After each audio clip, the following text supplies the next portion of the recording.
Welcome, everyone. I think we are live again. Perfect. Welcome, everyone, to the Global Azure Highlights wrap up program. We have a really nice things going on for this hour. I'm still Annie, and with me is my co host, Rick. Hello to you again. Hi, Annie. It's great to be back, isn't it? And what's really cool is even though it only feels like a moment since we finished yesterday's featured track, I've been looking at the schedule and the sessions community side never stopped, literally all the way round the clock, and they're still going across all the different continents, across all of those different communities. And they don't end until actually quite late into the night, my time, which I think is really, really cool. But now is not all about that fantastic community content. Now is our sort of recap highlight show. Annie, what have we got coming up over the next hour or so? We have actually a really exciting program. It's not just going to be me and Rick here for this 1 hour. We were going to have multiple guests from around the world. It's a lot of exciting topics to talk through. We have, for example, some of the the old guard, kind of the old organizers of, or the previous organizers of Global Azure coming in and talking through their war stories and their amazing experiences from the past. And then we will also have some of the current organizers as well, chatting through their experience this year. How did everything go? Has it been stressful? Has it not been? How does it all work? So it's going to be really nice to hear both the past of Global Azure as well as what is the current situation, and maybe even a bit about news about the future or anything else that the current organizers can shine the light on. Then we're going to have a bit of info on the buddy program, as well as, always an exciting part. I think no one dislikes prizes, so we have the prize draw, which is exciting. We've had such a great community engagement with this year and with the program, so we're really looking forward to giving some prizes and organizing a draw for the winners this year. And then we also have an amazing, I have to say, a really great highlight reel coming up after that our amazing producers have put together overnight. So it's really hot from the press, really great things coming up.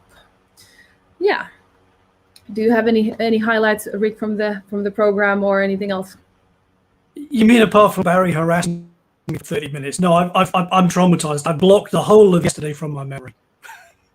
Perfect. Blank slate for today's program. That's really great. But yeah, we have a really great. We will kick it off with the old guard, so to say, with the organizers from yesteryear. But we will, before we invite them in, we are gonna watch a video.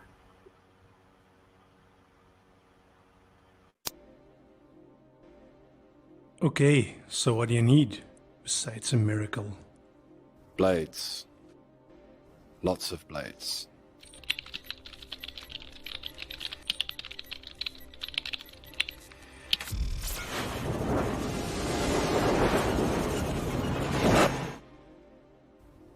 Alan, nobody's ever done anything like this. That's why it's going to work.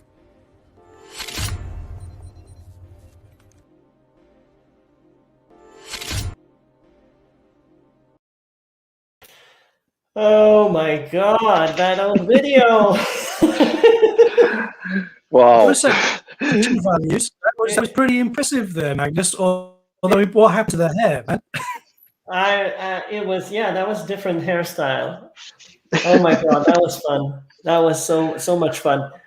In the early years of Global Azure, when things were very chaotic. So Penny and I want to was. pair of you sort of through a journey down memory lane with this one over the next 15 minutes or so. I get the joy of kicking off the first question. Let's face it, it's pretty obvious. There was a small number of you in those early days. Whose idea was to create Global Azure Bootcamp? Well, so we didn't know what we were doing. We didn't realize. The very, very original two, in fact, were Alan and myself in the video, because we were both kind of reasonably freshly minted MVPs for Azure. We wanted to be community engaged. And so we were like, okay, I'll do, he lives in Stockholm. I live in Malmö in Sweden. So about an hour apart with a plane, 4 hours on a train. So we were like, okay, I'll do a community event in Malmö. That'd be cool. And I'll do one in Stockholm. And then we said, why don't we do them on the same day? That'd be fun. What if we live stream and share a session? And then it snowballed a little bit from there, because all of a sudden we were like, well, what about those crazy Belgians that we know? And the guy in London and the guy in Israel, all friends from the Azure MVP alias, people that we have started to get to know. And it just exploded completely. There was 92 locations on the first year of Global Azure in 36 countries or something like that, because everybody wanted to be a part of Global Azure. Everybody wanted to do a community event on the same day. It was called, the first year, it was called Windows Azure Bootcamp, because Microsoft Azure was in fact called Windows Azure back then. And then we changed it when Microsoft changed name. And what I think that happened was that we discovered something that was already there. We just unearthed it, and then we kind of fanned the flames year by year. And everybody seems to love it. So I remember there's even a screenshot from the original Skype message that you guys sent to each other. So there was Martin, you, Alan, and there was a fourth one involved, but I can't remember who the fourth one was. Well, Alan, Martin, Mike, we might have been thinking carefully for this. So, correct us if we're wrong. We think that the original card was with Mark Balliau, Mike Wood, Smith, and yourself. That's the second year. That's the second year. I only joined in the second year as an organizer. Yeah. No, Mike Wood, not Mike Martin. Yeah, Mike Wood. He was there from. Yeah, Mike Wood came in as well. So Okay. Effectively, what this has been is just a way for communities around the globe to come together and do the same thing, and it seems that people love that. They say that this is the best event that we do every year. We do a lot of events in our community, and they're all good, but the fact that so many people are doing it together gives a sense of belonging on a global scale. And we've done some pretty fun things over the years with serious research a couple of years as well. We did with literally breast cancer research and that sort of thing, that we did a global compute, that any attendee could deploy some compute in Azure and deploy our code. And we literally did compute for good as well, to kind of tie everything together on a global there were a couple of charities where we offered our computing back to the world. Diabetes was the first one. Then we had breast cancer. But diabetes, we actually did 2 years in a row. 2 years. We did some diabetes research. Hanselman was a great sponsor there, by the way. I remember that. Yeah. So basically, some calculations. We partnered with researchers, real research, which had they had real research data and some algorithm that they needed to compute with. Very similar to that very old SETI at home thing. You could lend your CPU to compute space pictures or something. Yeah. Perfect. This is a really good segue to the next question when we're talking about Scott Hanselman and whatnot and kind of Microsoft support. So how hard was it to get support of Microsoft to run such an ambitious event in a single day originally?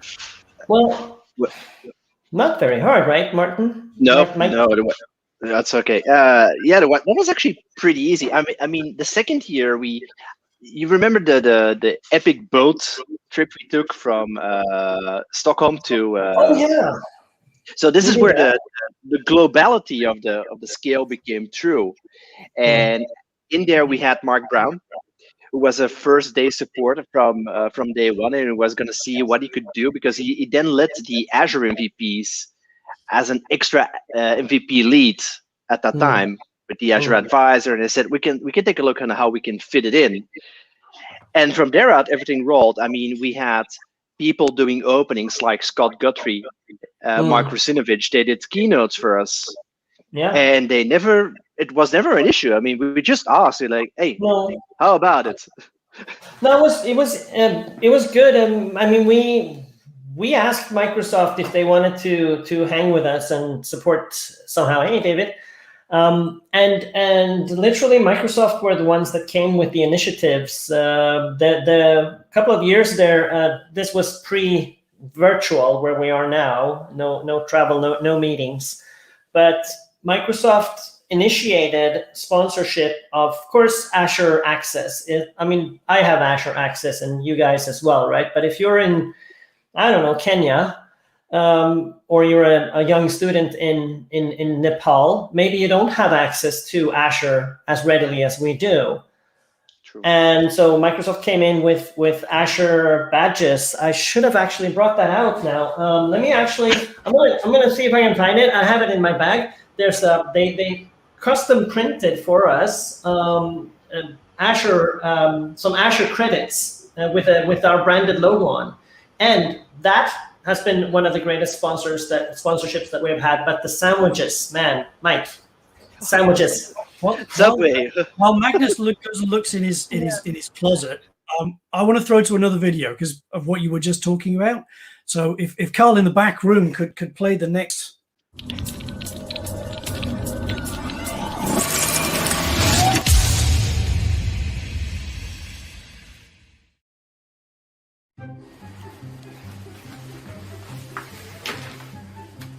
Buongiorno everybody.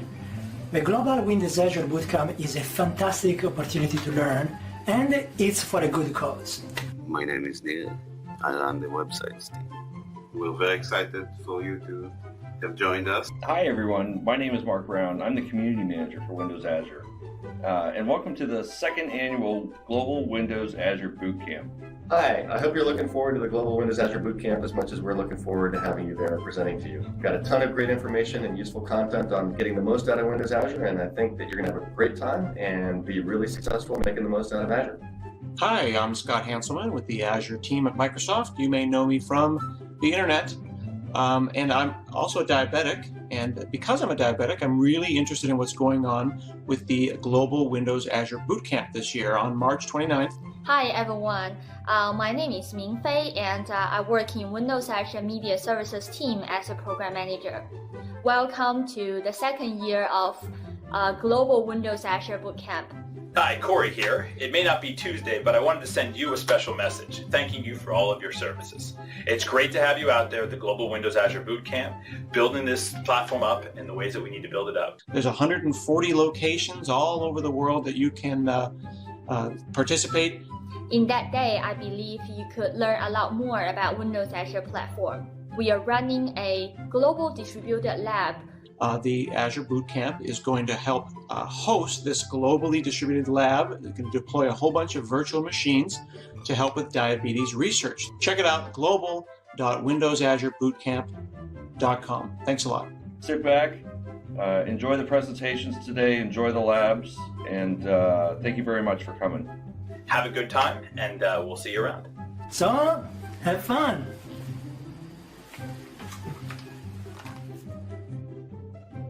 We've got a ton of interesting content and useful information about Azure and getting the most out of it, and I hope that you'll have a great time at the...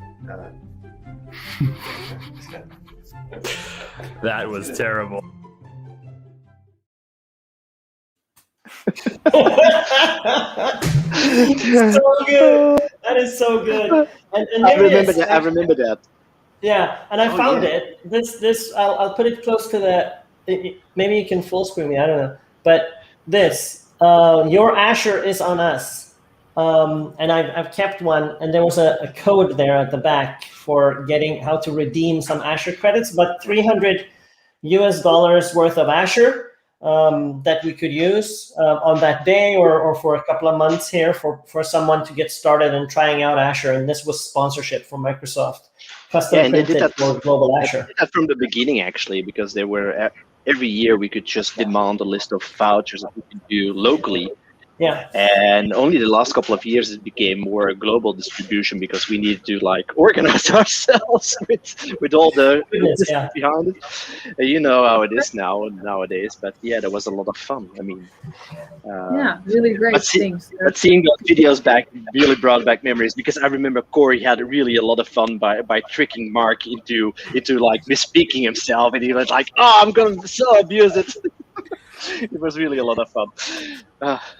Yeah, amazing. So talking about the video, how did that get made? Was it difficult to get people involved, or how did it go? Really, we just emailed them and directly, and to be frank, I mean, we've been Azure MVPs for some years, and every year we come out to the MVP Summit, at least, meet up, and you get to know people, right? I mean, these people are the lords, the high lords of our domain, obviously, right? They're the bosses of Azure, but end of the day, they're still just people like the rest of us, obviously, right? And so you get to know them, and you could say I've been sending them direct emails asking if they wanted to make a video for us, and nobody ever said anything bad. They just turned on their camera and sent us something. So we had some fun with that. But I really wanted to mention also the sandwiches because we didn't get to say that, and I gotta say, Microsoft has sponsored via then. What's the sandwich shop again? Come on. Subway, of course, which is available basically everywhere in the world, right? So Microsoft sponsored Subway sandwiches to every location that needed them or wanted them. And so, I mean, from a community support perspective, the pictures that we have, and I'm going to go back to my example from Kenya, with young students in Kenya eating sandwiches from Subway, and they have some sponsored Azure they can start using and just learning for free with the community. I mean, that's completely priceless, and it's a wonderful thing to have that support, to get that out there. It's really great. Yeah, and that community has been really, really great over these last 8 years now. And I do remember, and this, I don't know where we're gonna ask that question later on, but I want to mention it anyway. There is one year where we had, on the day of Global Azure Bootcamp, that enormous earthquake in Nepal. Remember that one? And they were the first year that they were actually being there, and they had like, I think, over 50 locations or something. And there's a lot of locations in Nepal, yeah. And on the day, literally the earthquake, yeah. I think that was 2014 or 2015. I can't remember which year, but literally those locations went dark. I kid you not, right? There was a real earthquake in Nepal on the Global Azure Day. It was like, And luckily there weren't too many victims then but still there was a little there was a dark spot on the organization, but again, it was picked up by the entire community that day, and everybody showed respect. So that was really, really great to see that it was more than just about Azure. It was also really about the community feeling and what everybody keeps doing. So yeah. And I think that's one of the points that we wanted to talk about, right? That this isn't just a user group. It isn't just a training event. It's all about trying to do some good as well. And you talked a bit about the labs. I'm interested in A, how that idea came about, and B, you've got different themes each year. How hard was it to decide, to decide which organizations you were going to help? How did you organize the labs? Because there's a lot of work goes into that. And I'd really like to understand a bit more about what went in behind it. Right. It was mostly just luck. The organizations we did help. We wanted to make sure that it was a nonprofit, that it was some sort of such an organization. We didn't want to just give a ton of compute to some big pharmaceutical company or somebody like that. They would be like, okay, thank you very much, our shareholders, thank you. We wanted it to be for good or for nonprofit, and so that took a little bit of searching to find. But Microsoft do also have connections with these kinds of organizations as well. So we were able to find someone who had, and then you needed to have the right type of data and the right type of a problem which requires lots of compute, but in small portions, right? Which you can divide the data into little tiny pieces and compute something and give the result back.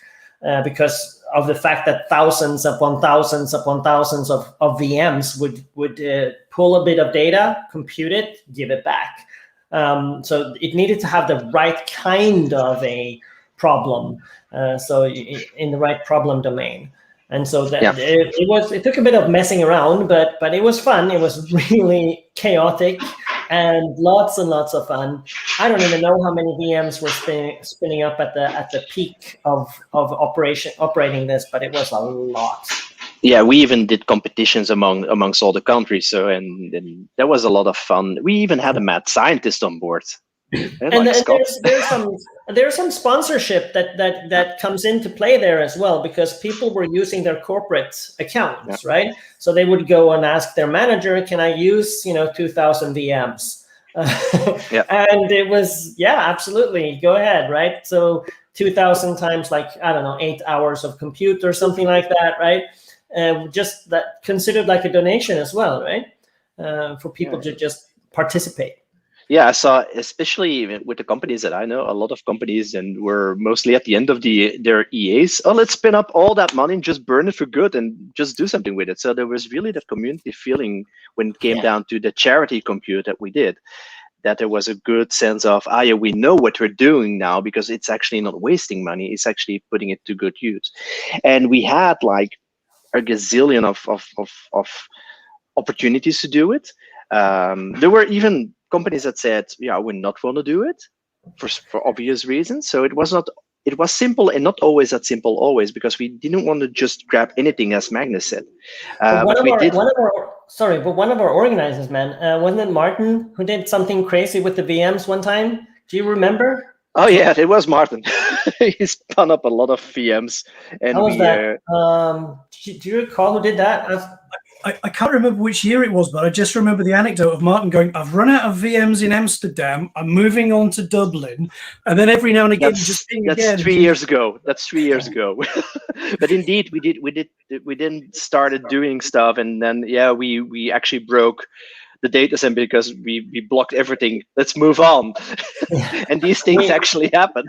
We literally did that, and then it's kind of one of those things where you may not even want to talk loudly about it, but there is a finite amount of compute clusters. And when it comes to the more modern things that we use today with Kubernetes and such, there's an amount of these that are ready to go in the data center, and we managed to tap out a couple of data centers and literally deplete them of those resources, and we just roamed on to the next data center.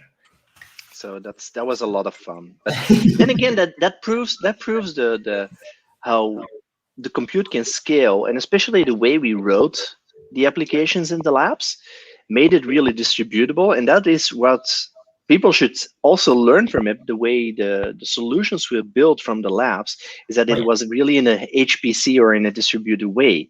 So that's a technical way of looking at it, but it really showed the power of cloud. And it was also the goal that we wanted to do. People needed also to learn, and they could do a little bit of head surgery on the brains that they were feeding, because we called it the brain surgery at the end, at a certain point in time, if I remember correctly, because we had a vehicle that we built and we just could replace the code that could do the calculations, and then we take it out just by doing brain surgery. And that was perfect. That was perfect, and that showed actually good use of cloud compute, and show how, also infinity scaling is not always a thing. So, but it was fun. It was fun. Perfect. It's really great to hear all the memories and reminiscence. So on that path, I think we're going to move forward a bit in time with another video once again, and moving it to 2016.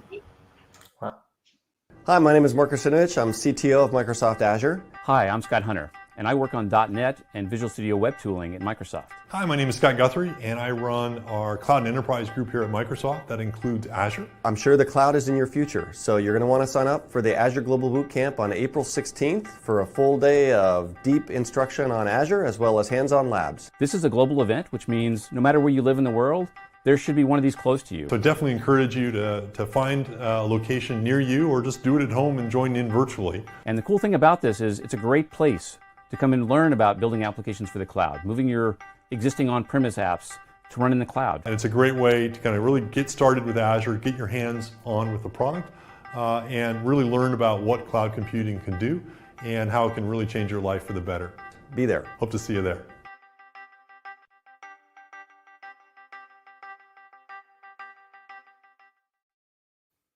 Okay, so that's starting to look a bit slicker, although it still looks like you've locked the poor goo in his closet and made him do a video.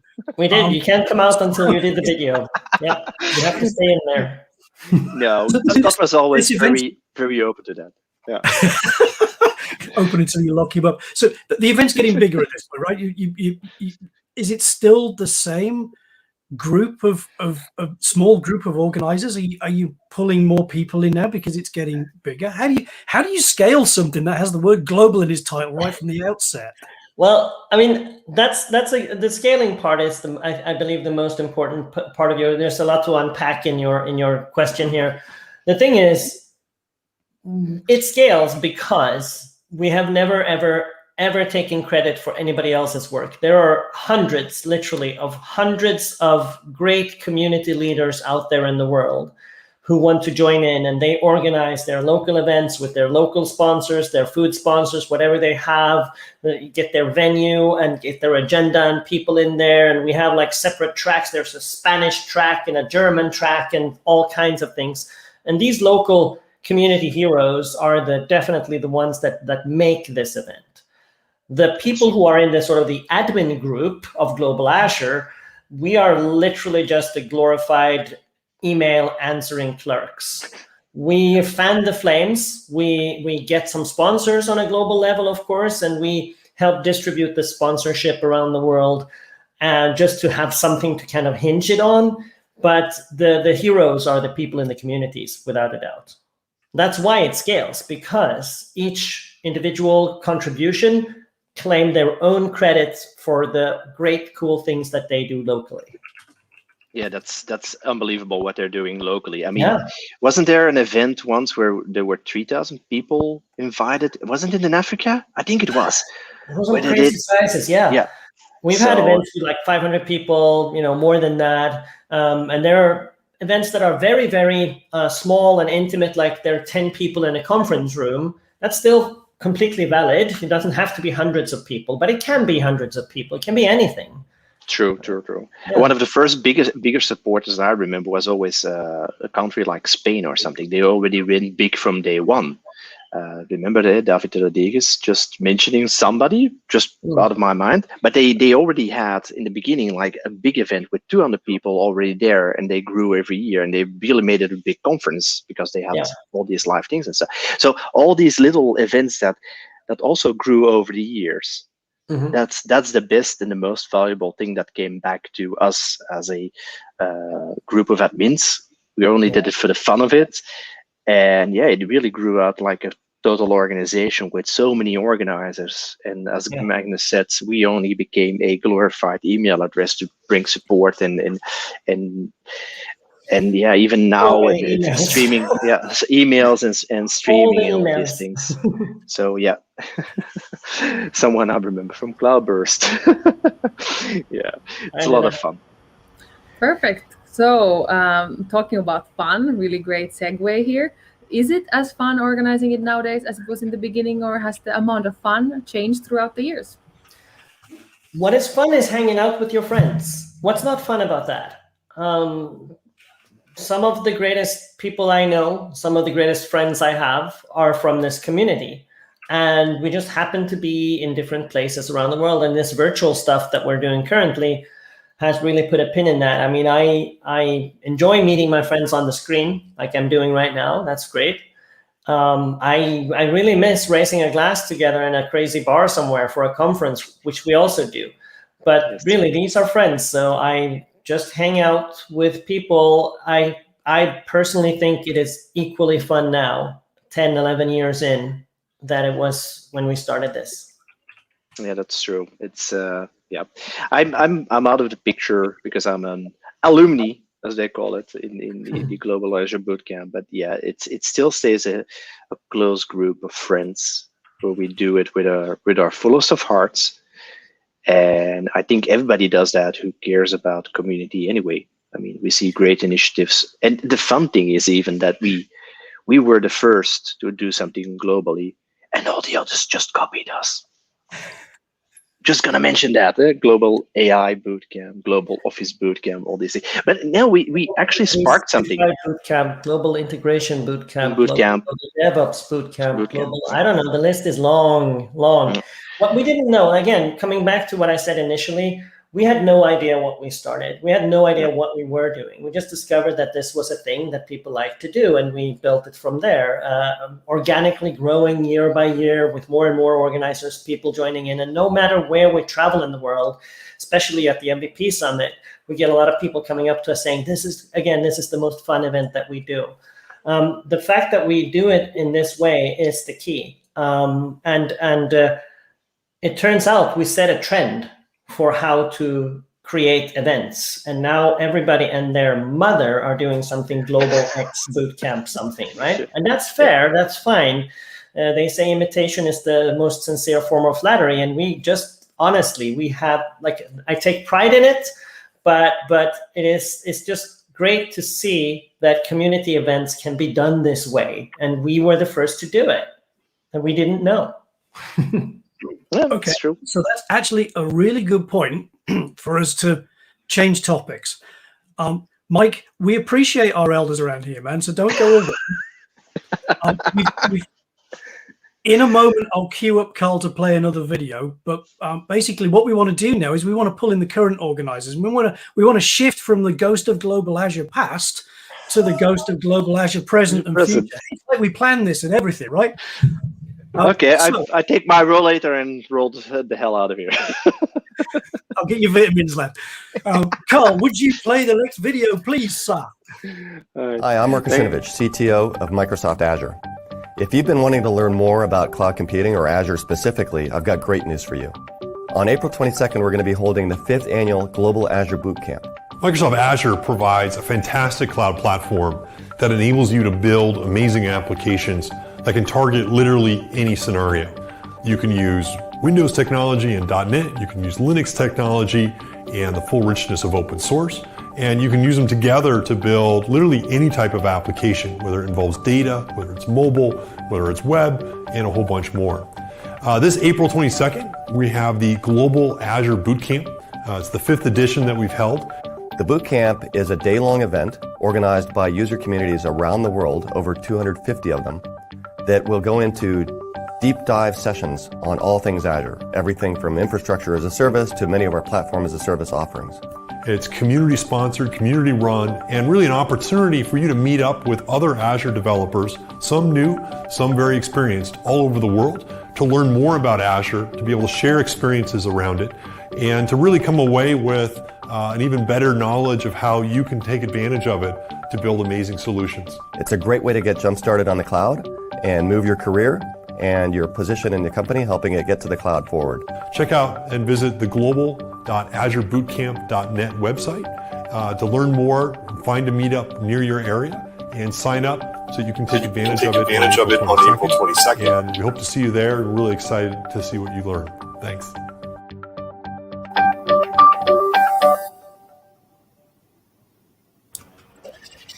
Perfect. Wow. Yeah. That is so cool. I don't know if you noticed, like year by year for these videos, it's fun to see them one after another. The numbers keep going up. It's like 140 locations, over 250 locations. They're like dropping the number, and it just keeps going up. It's so fun. Yeah. The evolution is really amazing to see, honestly, and I think it's been a really nice video so far. So we can kind of connect to the last previous topic with the old guard to the new guard as well, the current organizers. So last year you rebranded to just Global Azure before COVID happened and everything, so the new rebranding. What was the thinking behind all of that? Well, it was called Global Azure Bootcamp. And funny enough, now that what I alluded to before, I said before that everyone is doing a Global X Bootcamp, it literally became confusing to Microsofties because you try to get sponsorship or help or assistance locally at some one of the subs in the world, and people would literally come and say, well, didn't you just have the bootcamp? Didn't it just happen last week? No, that was the Global AI Bootcamp. This is the global. Come on. So we actually rebranded. We even got the domain globalazure.net, and it appeared to be actually was available.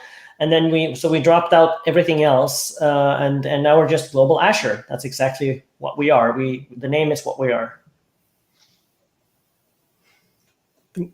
Alex, you were saying earlier that there was a little bit of a shift in focus as well, because Azure is now mature, unlike us, and established, and maybe training and things were not so much the focus. Do you want to maybe talk a bit about that? Yeah, definitely. Now, the idea was that by the time I joined, or maybe a year after, Mike left, so we became mature.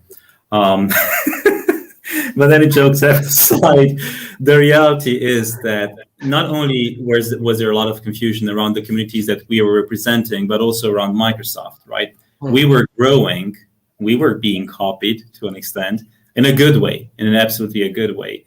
But there was a lot of confusion as to, is this a Microsoft event? Microsoft was and still is our biggest sponsor.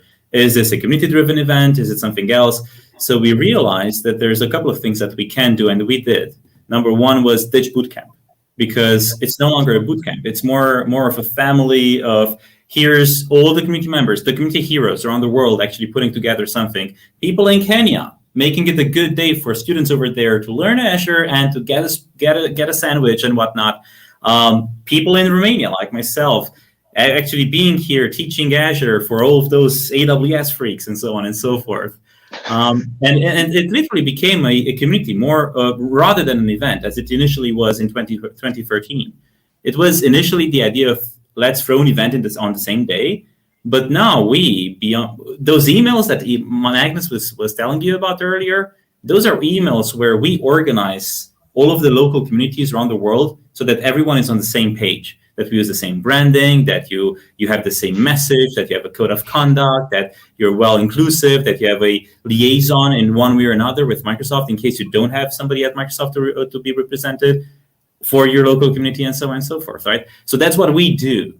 And today, the reason for why we don't have Azure content on our featured stream is that we want people to be guided towards the community heroes, because they make great content. They make it in your language.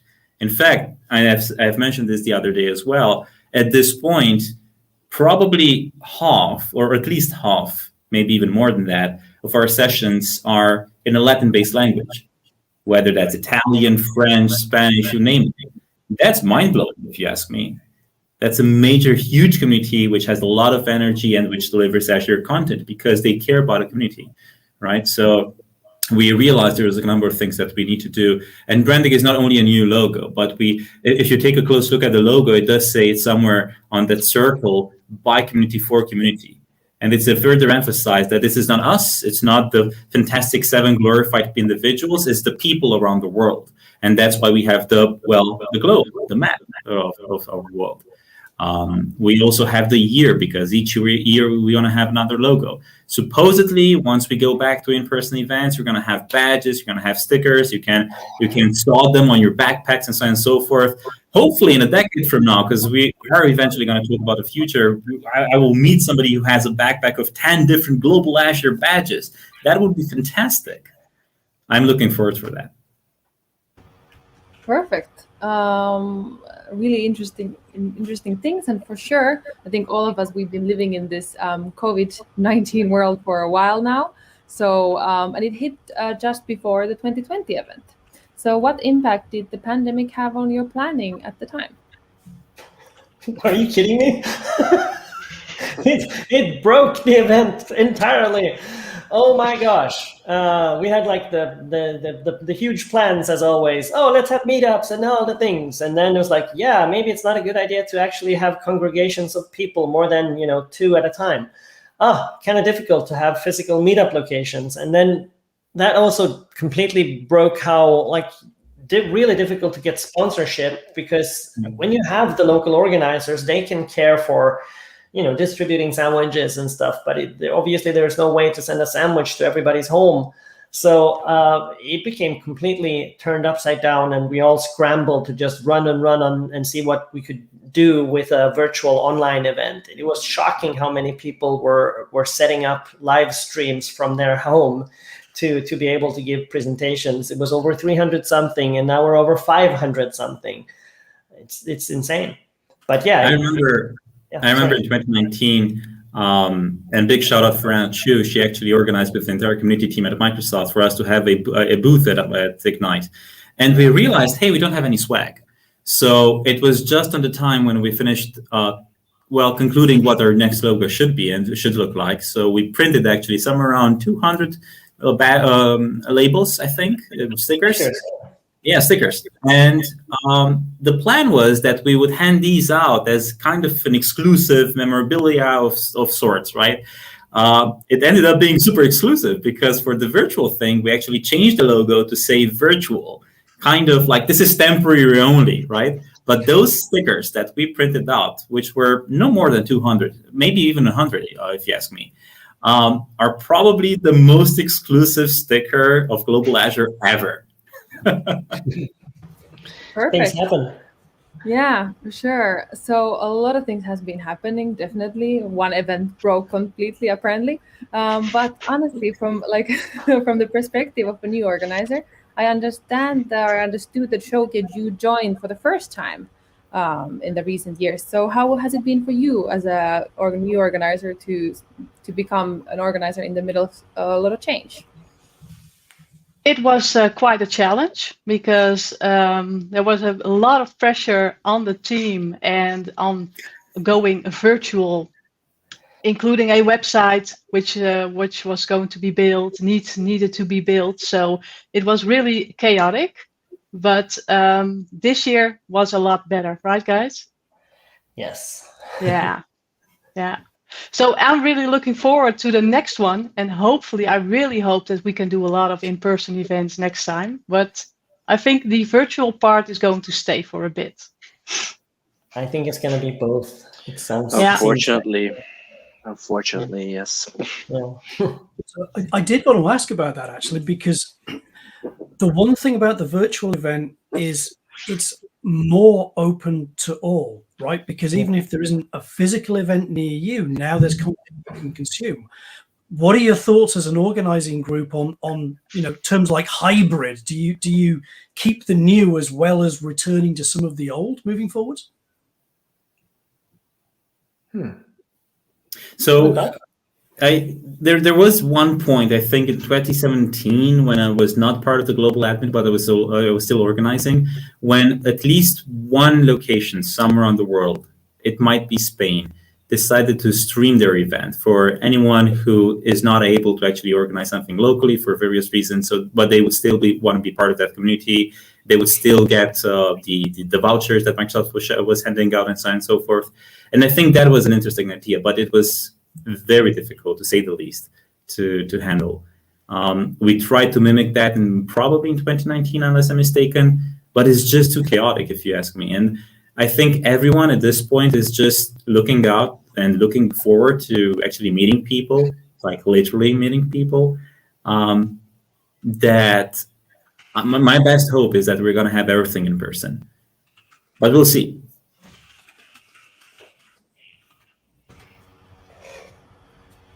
For sure, yeah, interesting. So what has been the challenges this year putting together the feature track? Has there been any notable or not?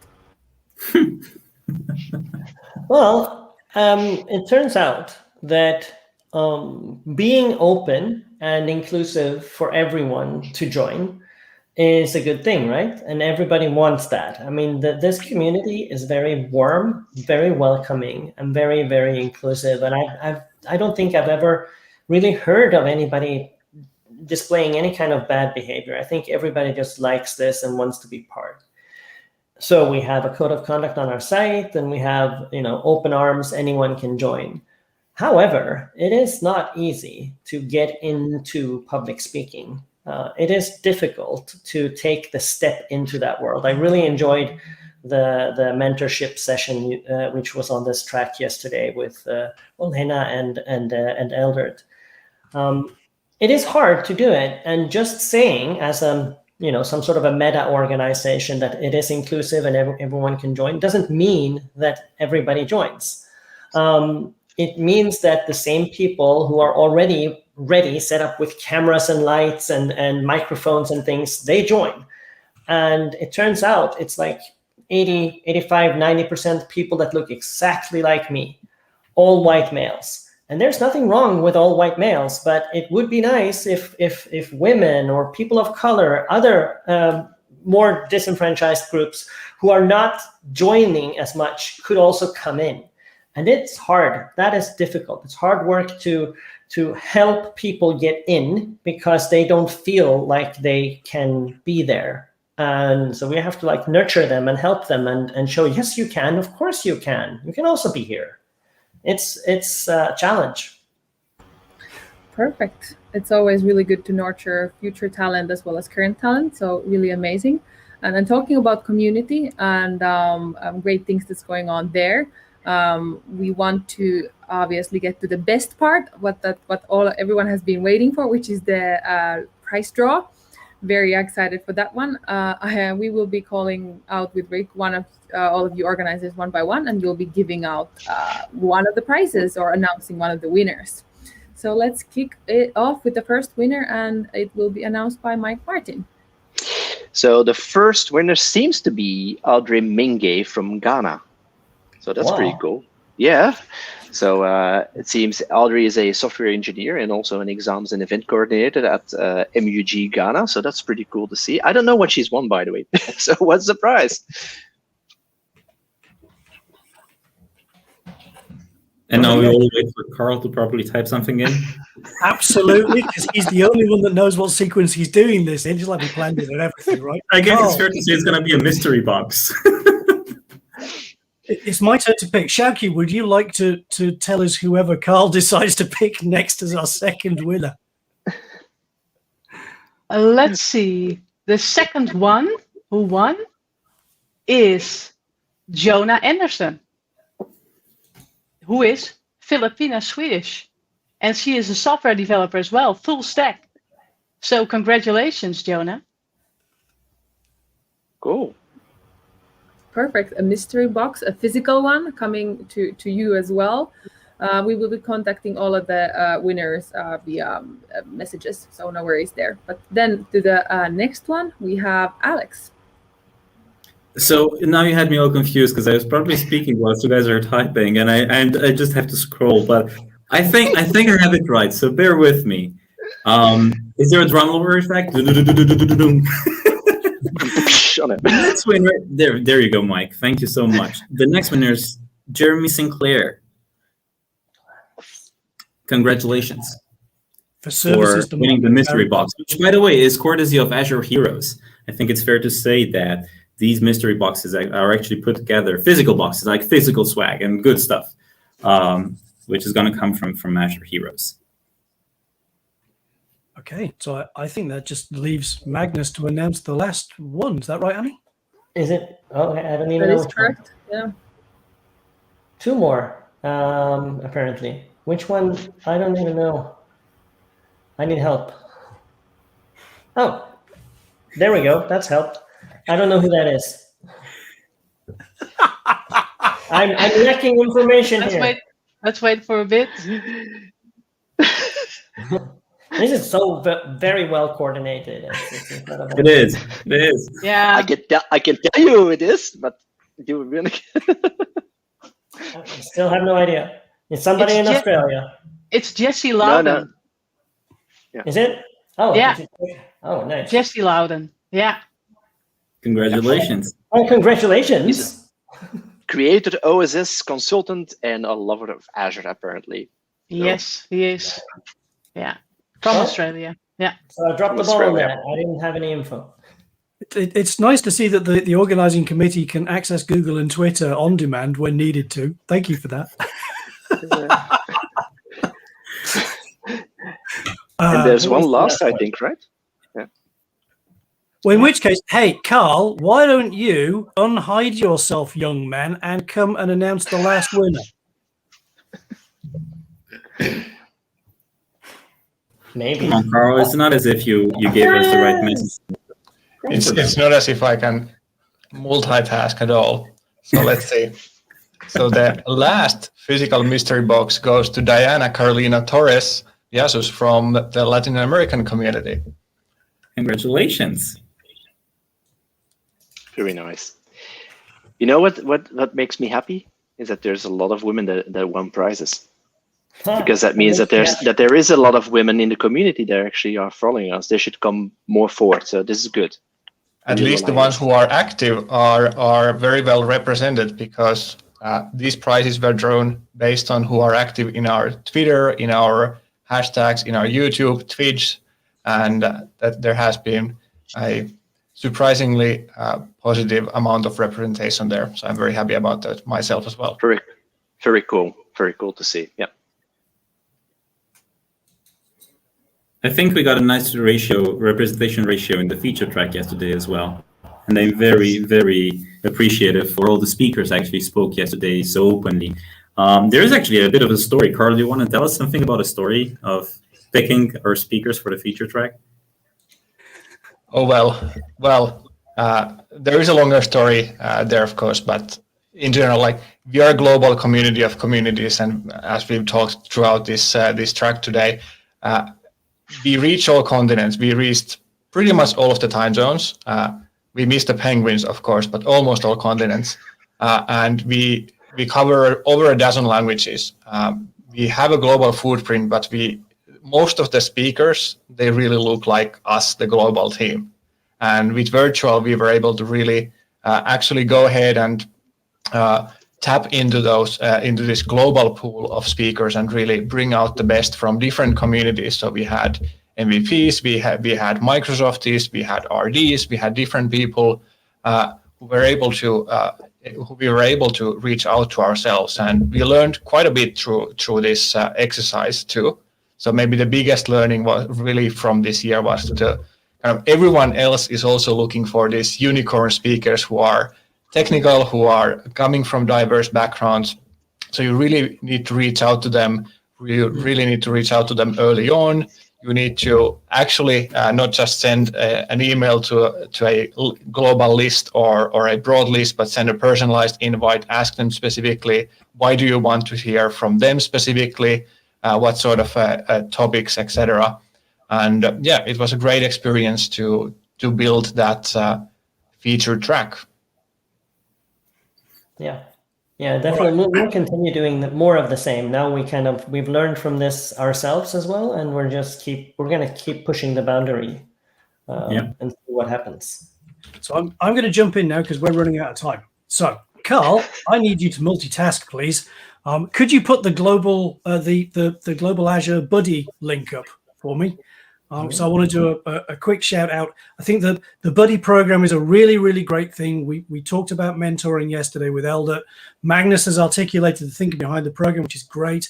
We've got lots of mentors. We don't need more mentors right now. We're looking for mentees. If you're interested in starting your community engagement, you want tips on being a speaker or writing blog posts or whatever, go to that link.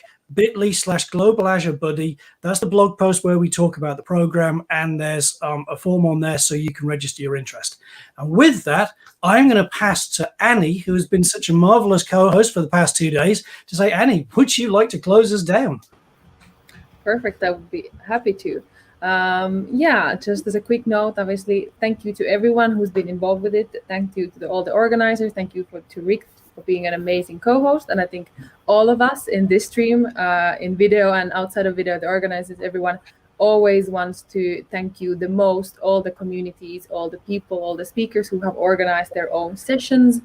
And of course, Microsoft for all of the support that they've given, and anyone else who has supported the cause and then been a tremendous help and a big part of the global Azure journey. So we will end the great wrap-up session with the highlight video reel from yesterday's feature track. But from my side, honestly, it has been amazing Global Azure this year. Have a great rest of Global Azure and see you next year.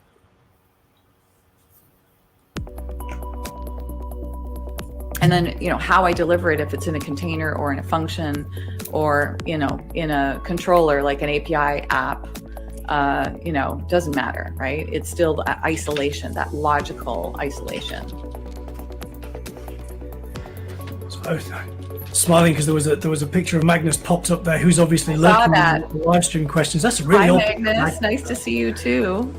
Imagine those times when you have a large monolithic application and everybody's afraid to touch that one line of code because they don't know all the places it's touched, right? So a lot of times when we do migrations or transformations of a code base, that's the number one problem, is either the code is no longer known or understood by anybody, or it's the one person that understood it left the company, or it's understood, but nobody really knows the whole picture. So we have to now figure out all the touch points so that we can actually make the transformation toward a microservice architecture. Barry seems to struggle with the fact that I look like Gandalf the White. No, you genuinely like prog rock, Barry. You look like a Walmart version of Gandalf the White. I'm not sure how to take that one. Rick the Rouge, perhaps. I could live with that one. I could live with that one. So, I am paid to be grumpy. I am paid to be grumpy and say no to absolutely everything, and then try and figure out a way to say yes in such a way that things will be secure by default, and easy to use and keep secure. In web applications, you cannot use binary formatter anymore. Binary formatter is a very old serialization technology that is horrendously insecure, and we cannot make secure. We can't make secure without breaking all of its compatibility. So we're just like, okay, you have better options for serializing stuff, use those. The problem with binary formatter is its insecure deserialization method, because the payload takes the names of the objects that it wants you to create along with it. So if there are fun objects in the framework, and my favorite one is the temporary file collection, you could spit that into binary formatter, deserialize, and delete random files on disk. Web.config is my favorite because that brings down SharePoint, which always makes me giggle.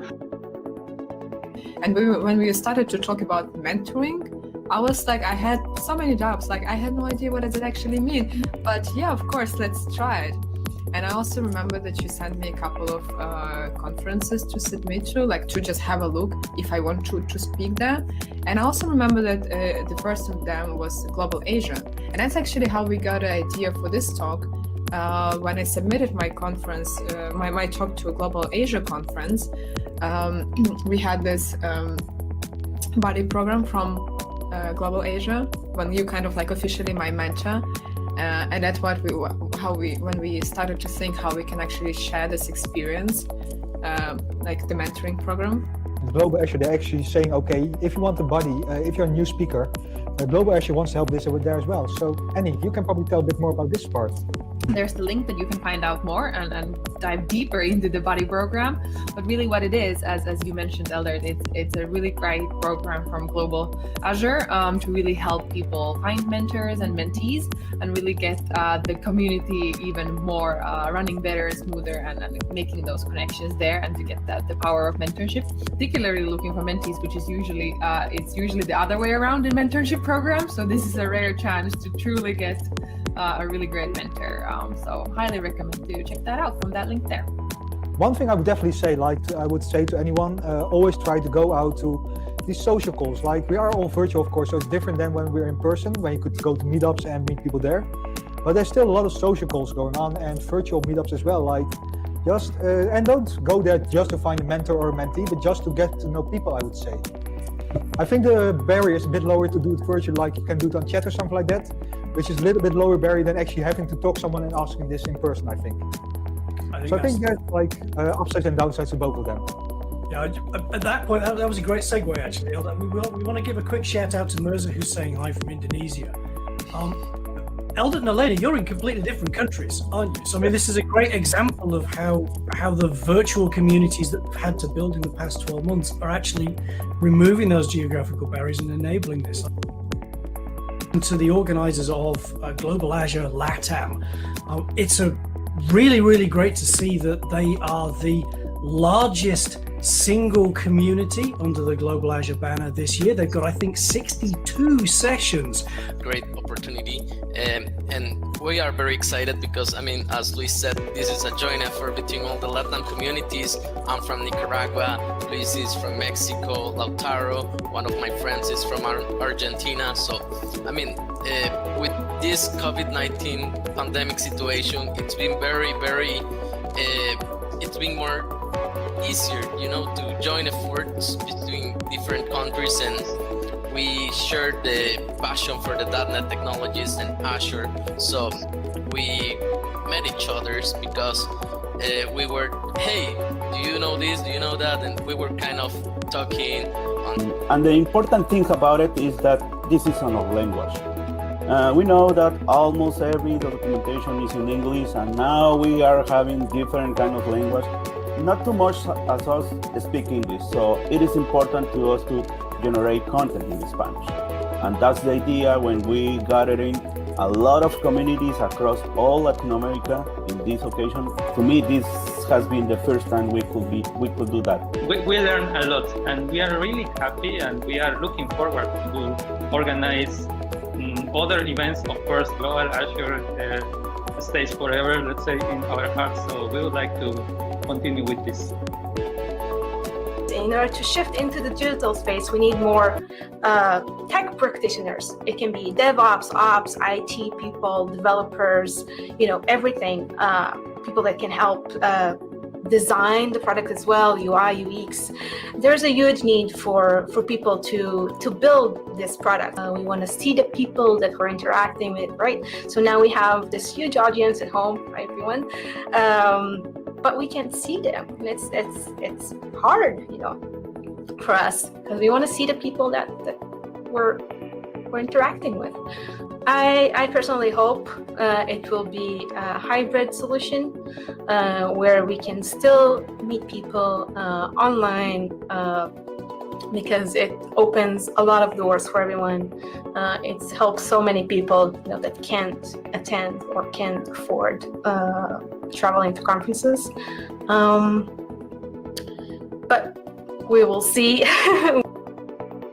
So we do a lot of things in order to assess usability. So I'm going to describe a few activities, and it's not all, but one of the things that we do, for example, every time that we have a new design idea, whatever that is, every single week we run usability studies. So even on an idea that is on a paper, we have like multiple tiers of studies that we do.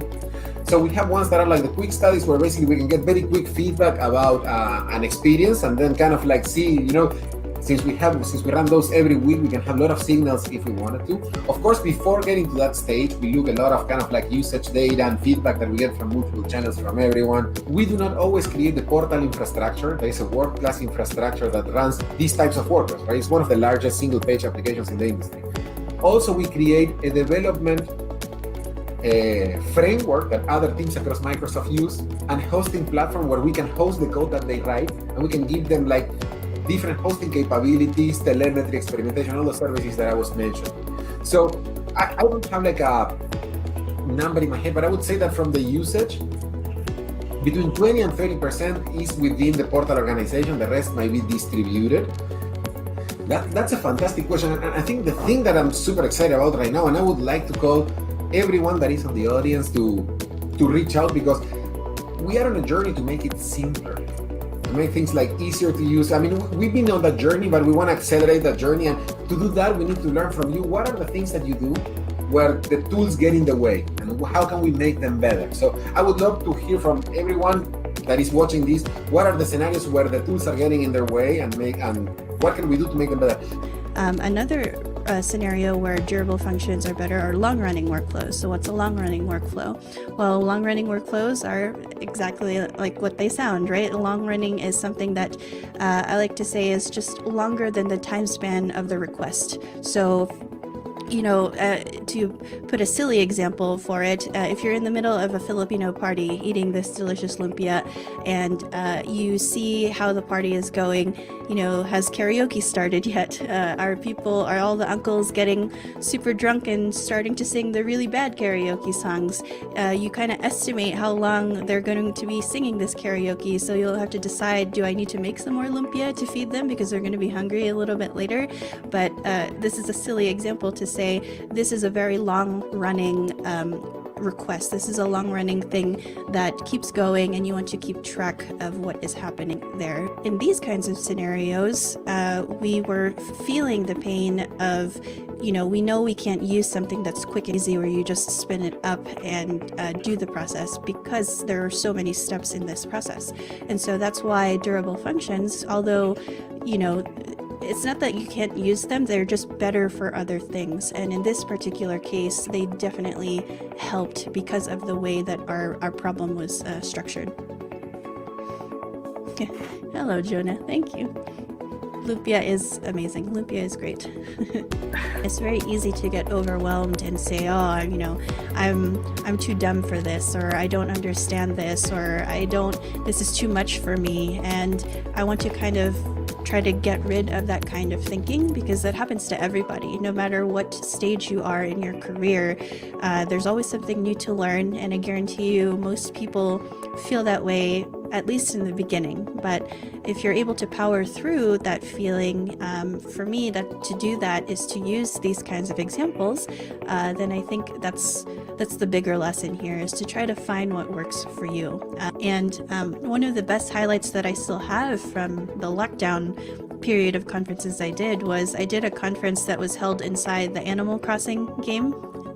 And so that was very novel. That was exciting. That was something I said, no matter what, I want to make sure I write an amazing abstract so I get accepted into this talk, because I want to speak at something like this. And it did very well. And it was very difficult to manage slides and my Nintendo Switch to move my character at the same time, so it looks like I was talking in game and all of that. But it was a very fun experience.